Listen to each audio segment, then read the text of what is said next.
The world was already being ripped apart. We just didn't know it yet. I woke up in my room to a heavy silence, the kind that presses against your ears. The room was dark, but something moved inside it, a shadow sliding along the walls. I knew what it was. The spider, the same one that had whispered to me nights before, stealing my sleep. This time, I was determined to prove it was real. I tried to wake my partner, shaking her gently, but she wouldn't stir. She was buried beneath the covers, unreachable. Then a voice spoke from behind me, "No matter how hard you try, she won't wake up." The world drained of color. Everything turned black and white as I sat at the edge of the bed.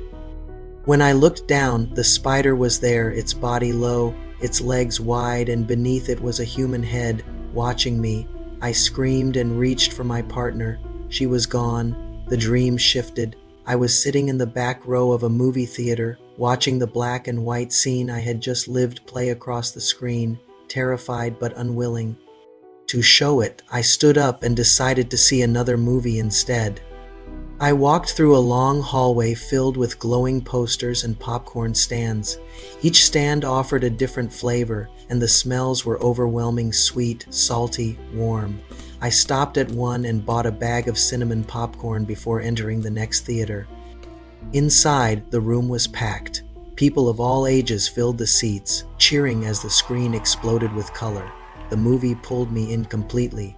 On screen, a boy wearing a straw hat jumped from a boat onto a dock and ran into the woods, throwing a ball that released a dragon to fight against the shadow dragon that descended, tearing through everything. The boy's dragon was defeated instantly, and the dream snapped back to me. I sat next to someone I recognized, but as soon as I took my seat, it began to move. The chair lurched like a roller coaster, responding to the action on screen. When the characters fought, the seats twisted and spun. Mine flipped upside down across the ceiling before dropping me back to the floor. By the end of the movie, I was located in the front row, surrounded by cheering crowds. On screen, a young ninja dressed in orange held a glowing orb while the credits rolled. People exited the theater talking excitedly, and I stayed behind. I was hungry, and inside the movie theater, there was a diner called Big Z Cafeteria. It was filled with red leather booths, retro lighting, and Route 66 signs lining the walls. I ordered pancakes and milk and sat alone as familiar faces slowly filled the booths around me. When my food arrived, I went to the bathroom. When I returned, my stack of pancakes was gone, reduced to 1.5. A familiar face casually asked if they could try one, and left me with only half a pancake. I was furious, but I swallowed it. Some things aren't worth breaking over. I ordered more. That's when I saw my older brother sitting alone in a booth. I joined him and shared my food, confused about how he was there. After we finished eating, we left together, but the diner was gone. The walls were white, sterile. People walked from room to room with no direction. Then my brother spoke. He had never spoken before. His words were clear, but something was wrong. He wasn't kind. He made demands that shocked me. One of them involved hurting someone else. I refused. We fought. Every punch he threw made my eyes fill with tears. I didn't want to fight my brother. Then he grabbed my throat, choking me until everything went dark, and he disappeared. The dream shifted again. A powerful businesswoman stood at the center of everything. Every decision she made benefited her. She planned to release something unknown while two women were imprisoned behind glass walls for trying to expose the truth. They were forced to witness the monsters up close. They were ripped apart. I woke to celebration. People cheering over newly received money, convinced life would finally be better. They were wrong. Outside, I heard a scream, and suddenly I was there, watching a woman being thrown to the ground.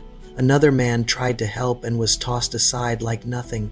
I slammed into the attacker, sending him flying into a wall. He fled. So did the woman. The man grabbed me afterward and explained everything. There was a virus. Money was being distributed to keep people calm. The hero of the world was Miss Sun Yi, the same businesswoman I saw earlier, but I didn't understand the connection as far as my dream goes. But the virus didn't just make people sick, it changed them. Not vampires, something worse. The old man led me deep into an underground hideout where the survivors were preparing to storm Miss Sun's towering stronghold. Their only way in lay through an unguarded weakness, a massive yellow metal chute that rose all the way to the top like a narrow path to war. A woman they called Grandma led them, and from what I saw, she was a black woman in a brown dress and red bandana, and to them she was strong and unbreakable. She was determined to save her sisters and whatever remained of the world. But on the way, I was suddenly there, standing at the site of a bombing, watching as police struggled to free 15 people bound to explosives. Somehow, I tore through the white wire restraints, disarmed the bombs, and laid the devices at the feet of the stunned police. Then, in a flash, I was back with the group, ready to make the climb. We climbed the chute. Then Grandma was trapped behind a door. We watched as mindless beings tore her apart. The door broke open. The creatures rushed past us, killing anything they touched except one. A small young boy. He was touched, and nothing happened. The dream shifted, and the boy was with me now. He was blind, but his other senses were powerful. We trained him, built obstacle courses, and I grew attached to him. But there were more like him, more of these hybrids, and they were far from friendly. When the survivors were trapped, I ran ahead alone, unwilling to let the underground use the child for their own purposes. While above ground, the threat wasn't monsters, it was humans, thieves, desperate, violent. I fought them off.